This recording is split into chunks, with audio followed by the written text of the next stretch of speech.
एक बार दीपक शर्मा का फिर आपको सादर नमस्कार।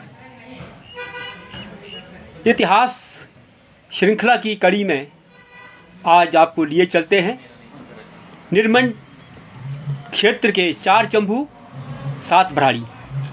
निर्मंड क्षेत्र चार चंबू सात भराड़ी के लिए मशहूर है, माना जाता है। आखिर ये चार चंबू सात भराड़ी, चार चंबू लगभग स्पष्ट है, तय है कौन कौन चार चंबू हैं, और सात भराड़ियों को लेकर के जो भ्रांतियाँ अटकलबाजियाँ चल रही थी, वो लगभग अब हमने इस भ्रांति को, इन अटकलबाजियों को समाप्त कर दिया है। काफ़ी लंबे समय, लंबे अंतराल में बुजुर्गों से, देवी देवता के कारकुनों से पूछताछ करके, जनता से पूछताछ करके सारी अटकलबाजियाँ, जो इतिहास के जो ये उलझे हुए पन्ने, उनको हमने सुलझाने का प्रयास किया है आप सभी के आशीर्वाद और सहयोग से। चार चंबू निर्मंड में चंबू नामक स्थान पर एक बाड़ा कोई जगह है। वहाँ पर अकस्मात लगभग 2000 वर्ष पूर्व की घटना है। बाड़ा कुई में, जल कुंड में कुछ तारे से टिमटिमाने लगे, और यह दृश्य देख करके, जान करके माता अंबिका वहाँ गई, और उन्होंने जो तारे थे वो अंडे के रूप में थे, वो उन्होंने एक एक करके उन अंडों के छिलके उतारे, और उससे जो है देवी देवता प्रकट हुए। सबसे पहले जो हुआ है उसका नाम सनगेसर, पहला सबसे बड़ा चंबू था, चंबू है वो सनगेसर है। उसके पश्चात चकेश्वर, उसके पश्चात कशोलड़, फिर ध्रोपू, फिर दुरहा की देवी लटासन, फिर चायल की देवी चलासन, फिर कुशों की देवी मंडासन, फिर कसुम्बा कशमुंडा भवानी, पांचवें स्थान पर सरमासन सुनैर पुजारली, छठे स्थान पर कोयल की देवी कलासन, और सातवें स्थान पर नरमासन, जो कि निर्मंड में ही रहती है। सनगेसर जब सारे देवी देवता पैदा हुए, ये माँ के दरबार में गए और माँ से स्थान मांगने लगे कि माता हमें रहने के लिए स्थान दीजिए। तो माता ने कहा, आप बड़े शूरवीर, बहुत ही तेजवान देवी देवता हो, ऋषि हो, आप सबसे पहले जो यहाँ इस क्षेत्र में जो भी ये दुष्ट राणे मुआणे राजे तत्काल उस समय के, इनको पहले आप समूल नाश कीजिए। उसके पश्चात चार धाम की यात्रा करके आप आइए, आपको जो भी स्थान अच्छा लगेगा आप उसको प्राप्त कर सकते हैं। ये आप अपनी मर्ज़ी से जहाँ आप जाना चाहते हैं। तो इस प्रकार से तो सबसे पहले जो बड़ा भाई सनगेसर, वो निर्मंड के मणियर भाट नामक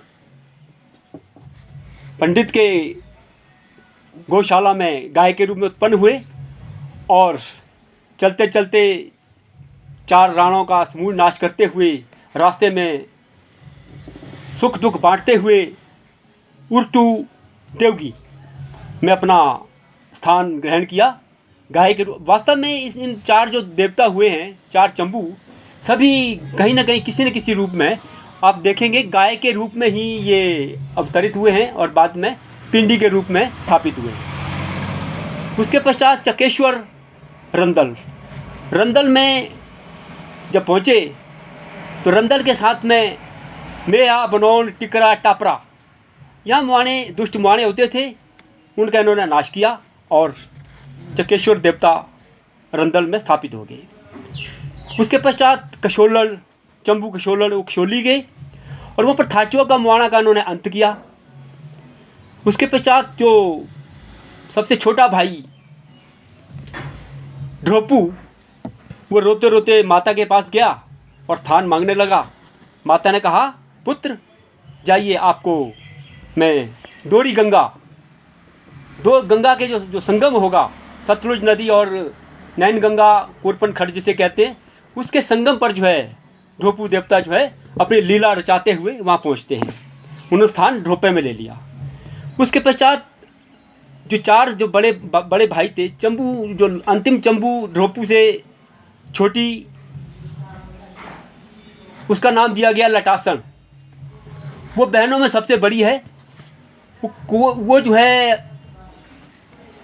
शिव धारला सारे इकट्ठे हो गए, ये सारे जो भी देवी देवता थे बाकी जो बचे हुए, ये शिव धारला से तुरहा गई और रास्ते में नूर के राणे का अंत करते हुए दुरा पहुंची। उस क्षेत्र का नाम लोट से नाम पड़ा लटासन। दूसरी बहन शिव धारला से ही शुआ कुमरू होते हुए किन्नौर पहुंची और बर्डाबील में उन दिनों देवासुर संग्राम चल रहा था और उन्होंने वहाँ पर सारे राक्षसों का अंत किया।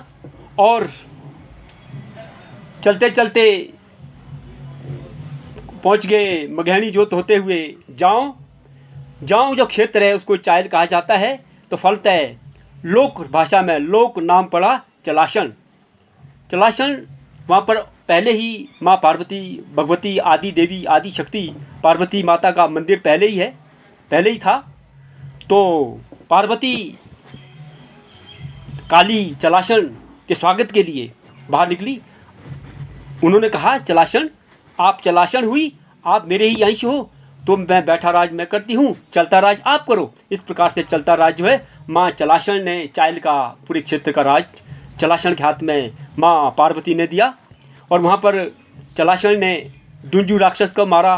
वहाँ खरमाडा नाले के पास एक मुआना था, उसका अंत किया।